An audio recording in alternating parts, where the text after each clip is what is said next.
Halo, selamat pagi. Hari ini aku akan sharing perjalananku melewati 2 kali episode depresi dan kecemasan. Karena teman-teman lihat feed-ku di TikTok atau tulisanku di thread atau di sosmed yang lain, di situ dijelaskan aku pernah mengalami anxiety dan depresi ringan. Dengan tanda-tanda atau gejala nggak bisa tidur 3 hari sama sekali, badan kerasanya lemes, dan yang terakhir deg-degannya nggak berhenti-berhenti. Jadi di kedua episode itu aku memutuskan untuk berobat dan ada tanda lagi selain dari yang tadi kusebutkan bahwa kognitifku sudah mulai menurun. Ditandai dengan aku salah mengambil pasta gigi. Suatu hari pernah aku mandi tapi aku mengambil sampo yang dipakai anakku, hasil aku jadi super licin. Nah, di situ aku mulai sadar karena, ternyata depresi itu bukan masalah kurang syukur aja, ternyata udah melibatkan fungsi kognitifku sehingga aku mengambil keputusan untuk pergi berobat. Aku mengalami denial, pada kebanyakan orang mungkin, denial-nya, berupa nggak mau periksa ke psikiater atau tidak mengakui lukanya, tapi denial-ku lebih kepada egoku, yang mana aku seorang apoteker dan pernah belajar farmakoterapi sistem saraf, dan di situ disebutkan, ada bab-bab yang memang gangguan kejiwaan tuh termasuk dari anxiety, bipolar, depresi, depresi postpartum, dan skizofrenia. Aku mengatakan pada diriku, dan bertanya, "Kenapa sih aku harus minum obat seperti ini?"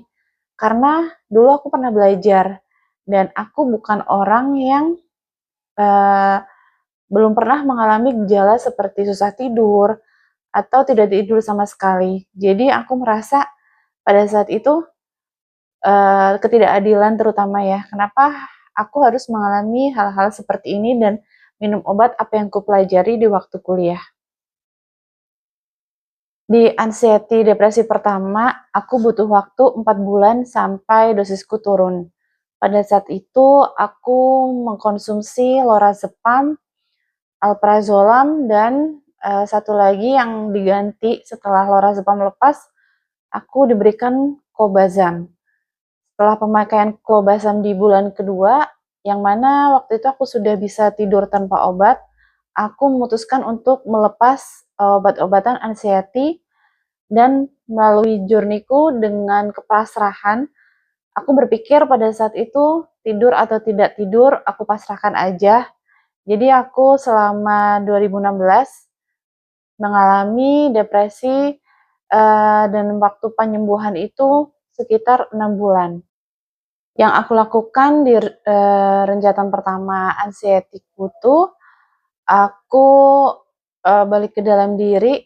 Di situ aku menyelami diri karena memang faktor dari kepercayaan ibuku, aku dipaksa berjarak dengan anakku yang waktu itu kayaknya masih 2,5 tahun. Dalam kesendirian itu aku melakukan pekerjaan ringan layaknya ibu rumah tangga seperti memasak aja, terus cuci piring, menyetrika. Di sela-sela itu aku berzikir, sholat sunnah, dan melakukan kegiatan bonding dengan anak. Jadi mewarnai bareng atau nonton, pada saat itu yang ada tuh Upin Ipin bareng. Berat badanku sempet turun banyak banget dari 53 sampai 49,5. Aku juga udah berusaha menaikkan berat badanku dengan konsultasi ke dokter gizi. Aku jelaskan kepada dokter giziku karena aku dalam pengobatan psikiater untuk gangguan kecemasan aku. Dan sarannya adalah pada saat itu untuk menambah jumlah asupan protein seperti dengan menambahkan susu Entramix dan susu protein. Jadi aku mengkonsumsi 2 jenis itu, tapi ternyata berat badanku juga tidak kunjung naik. Jadi aku putuskan untuk berhenti mengkonsumsi susu Entramix dan susu protein itu. Lanjut ke episode kedua, depresi dan anxiety yang kedua terjadi di tahun 2020 bulan Juli sebenarnya. Tapi aku tidak merasa bahwa aku sudah mulai mengalami gangguan dengan susah tidur atau skip, gak bisa tidur sama sekali selama 1 hari, terus berlanjut ke hari berikutnya. Tapi di hari ketiga aku masih bisa tidur. Jadi aku menganggap bahwa aku masih baik-baik aja. Ternyata di bulan Oktober, aku merasakan hal yang sama. Aku skip tidur 3 hari dan di situ aku udah mulai notice ini sepertinya aku harus berobat lagi ke psikiater. Jadi aku memutuskan berobat kembali dengan psikiater, namun dengan psikiater yang berbeda.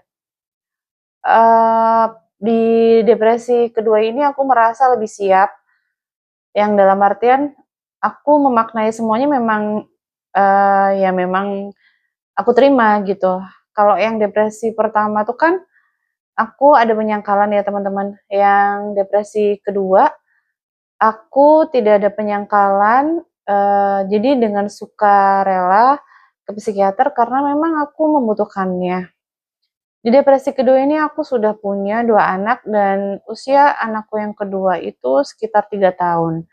Jadi kemungkinan besar anxiety dan depresi yang aku dapatkan adalah dari baby blues yang berlanjut ke postpartum depression, depresi pasca melahirkan, atau memang mungkin keadaannya kurang lebih sama. Aku masih double-double jobnya gitu, aku masih dalam keterburuan, aku masih belum punya support system, sebenarnya sama. Cuma keadaannya pada waktu itu aku sudah menerima jika memang ya aku harus berobat lagi gitu. Dan alhamdulillahnya di episode yang kedua ini atau renjatan kedua ini aku mendapatkan treatment antidepresan dan antipsikotik. Jadi aku tidak perlu berlama-lama untuk mengkarantina diriku sendiri kayak episode pertama ya. Aku masih bisa melakukan kegiatan yang membutuhkan kognitif kayak bekerja, mengasuh anak. Aku masih bisa lakukan semuanya. Masih bisa jajan atau harus minum kopi terus dengan tidur siang gitu, masih dibantu dengan antipsikotik. Jadi aku merasa yang episode kedua jauh lebih baik keadaannya, jauh lebih bisa menikmati. Mungkin kalau teman-teman baca literatur atau dengar dari penyintas lain, obat untuk gangguan kejiwaan itu ada efek sampingnya seperti naik berat badan ya. Dan di aku juga ada kenaikan drastis yang aku sendiri juga kaget. Di samping waktu itu kan usiaku masih 36, 37 dengan berat badan sampai 62. Tapi waktu itu aku termasuk orang yang tidak mempermasalahkan banget dengan berat badan ya. Enggak harus slim juga gitu, tapi yang penting aku bisa tidur nyenyak dan itu buat aku udah cukup.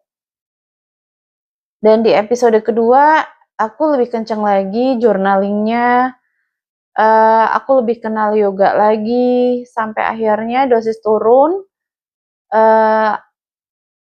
tidak ada antipsikotik lagi, tidak ada, waktu itu sudah tidak ada benzodiazepin lagi. Jadi waktu itu hanya antidepresan aja, golongan SSRI dengan merek Pridep atau nama generiknya sertralin. Dan 1 tablet sertralin aja yang diberikan hanya 1/4 tablet aja, yang mana 50 mg diresepkan hanya 1/4-nya, jadi kurang lebih 12,5 mg dan kombinasi vitamin D. Di situ aku mulai bersyukur aku sudah keluar dari zona yang gak bisa tidur gitu ya. Tapi masih ada PR lanjutan. Ya aku harus memulihkan diriku dengan pola-pola yang sebelumnya gak pernah aku lakukan. Misal dengan membentuk habit lebih menyayangi diri sendiri, lebih memprioritaskan diri sendiri, lebih kenal ritme badan diri sendiri, kayak kita nggak harus selalu digas terus gitu, nggak harus selalu sempurna. Pekerjaan tuh nggak harus selesai, atau misal keadaan sesuatu tuh nggak harus dicari solusinya saat ini. Jadi aku lebih mengendorkan otot-otot yang tadinya kencang gitu, saraf yang tadinya sepaneng, aku lebih fleksibel, aku lebih belajar kayak teknik hipnosis buat diri sendiri, aku lebih belajar menekuni NLP, yang mana kadang kita suka sesat pikir ya, kita mikir X nanti jadinya Z. Tapi belum tentu juga sebenarnya di NLP ada teknik-teknik tertentu yang membuat pola pikir kita menjadi netral. Jadi tidak akan berlarut-larut menjadi emosi negatif dan perasaan kita negatif. Sekian dari aku, teman-teman. Untuk tips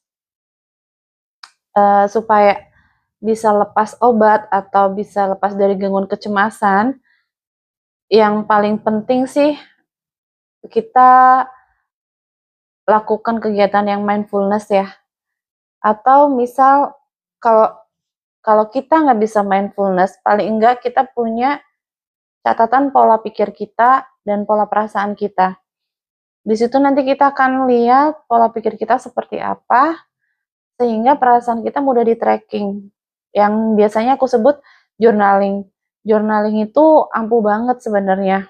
Karena dari journaling itu kita jadi tahu pola pikir seperti apa sih yang selama ini kita pakai, respon adaptif apa sih yang bisa kita lakukan dengan situasi yang kurang lebih sama.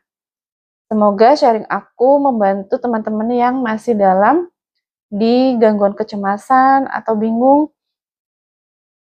Aku yakin teman-teman yang lihat videoku kurang lebih banyak menyerap berbagai macam tips, tapi teman-teman boleh cobain semua, dan kalau masih ada yang dibingungin, boleh drop di komen aja, insya Allah aku bales di berbagai platform. Nanti kalau mau follow TikTok aku juga ada, Instagram ada, Thread ada, jadi teman-teman bebas mau pilih yang mana. Di situ aku share tips-tips mengurangi kecemasan dan gimana caranya kita bertumbuh. Izin pamit dan undur diri, semoga teman-teman sehat jiwa, raga, terkoneksi, badan, pikiran, dan perasaan.